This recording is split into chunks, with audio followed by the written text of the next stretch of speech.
Part 3. Attack by Stratagem.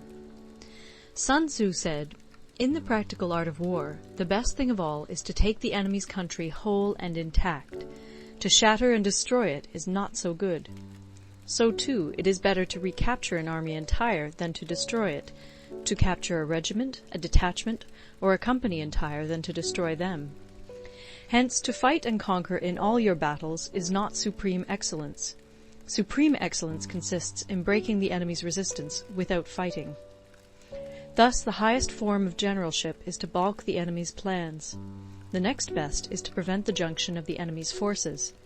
The next in order is to attack the enemy's army in the field. And the worst policy of all is to besiege walled cities. The rule is not to besiege walled cities if it can possibly be avoided. The preparation of mantlets, movable shelters, and various implements of war will take up 3 whole months, and the piling up of mounds against the walls will take 3 months more.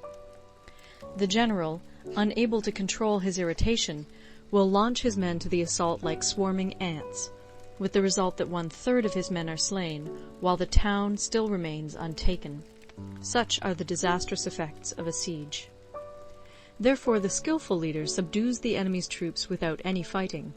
He captures their cities without laying siege to them. He overthrows their kingdom without lengthy operations in the field.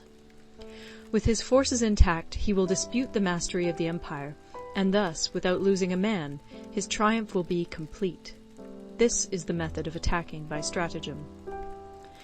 It is the rule in war, if our forces are 10 to the enemy's 1, to surround him; if 5 to 1, to attack him; if twice as numerous, to divide our army into 2.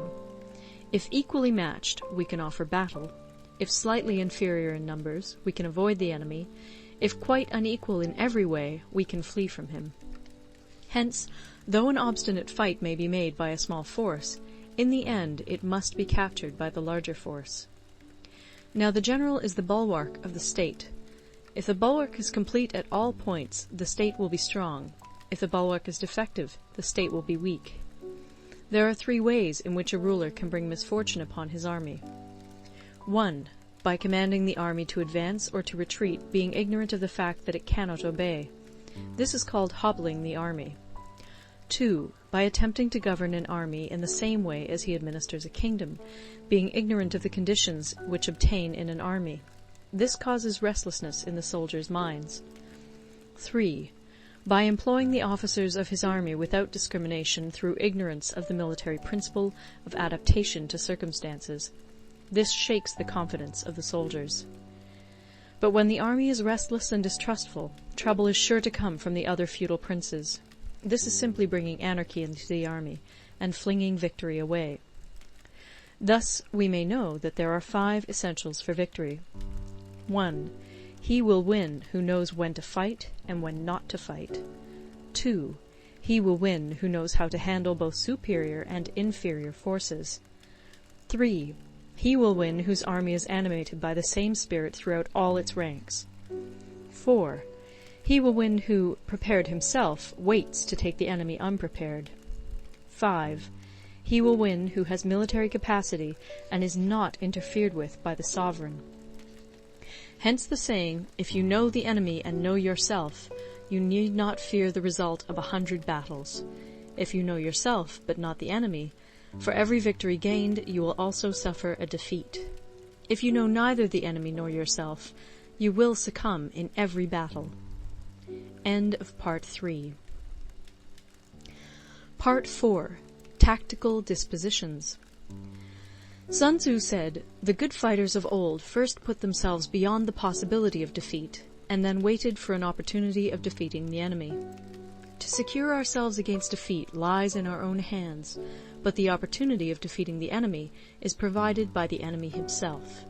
Thus the good fighter is able to secure himself against defeat, but cannot make certain of defeating the enemy. Hence the saying, one may know how to conquer without being able to do it." Security against defeat implies defensive tactics. Ability to defeat the enemy means taking the offensive. Standing on the defensive indicates insufficient strength. Attacking, a superabundance of strength. The general who is skilled in defense hides in the most secret recesses of the earth. He who is skilled in attack flashes forth from the topmost heights of heaven. Thus, on the one hand, we have ability to protect ourselves, on the other, a victory that is complete. To see victory only when it is within the ken of the common herd is not the acme of excellence. Neither is it the acme of excellence if you fight and conquer, and the whole empire says, "Well done!"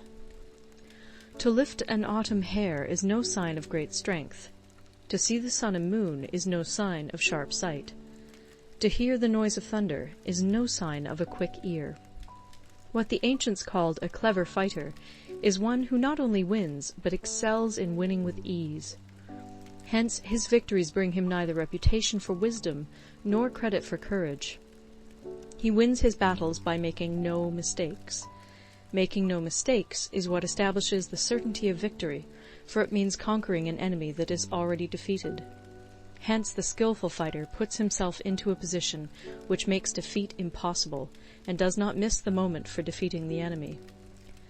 Thus it is that in war the victorious strategist only seeks battle after the victory has been won, whereas he who is destined to defeat first fights and afterwards looks for victory.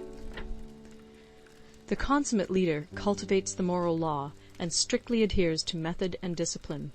Thus it is in his power to control success.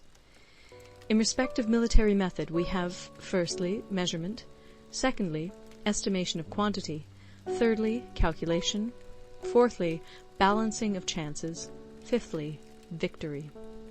Measurement owes its existence to earth, estimation of quantity to measurement, calculation to estimation of quantity, balancing of chances to calculation, and victory to balancing of chances.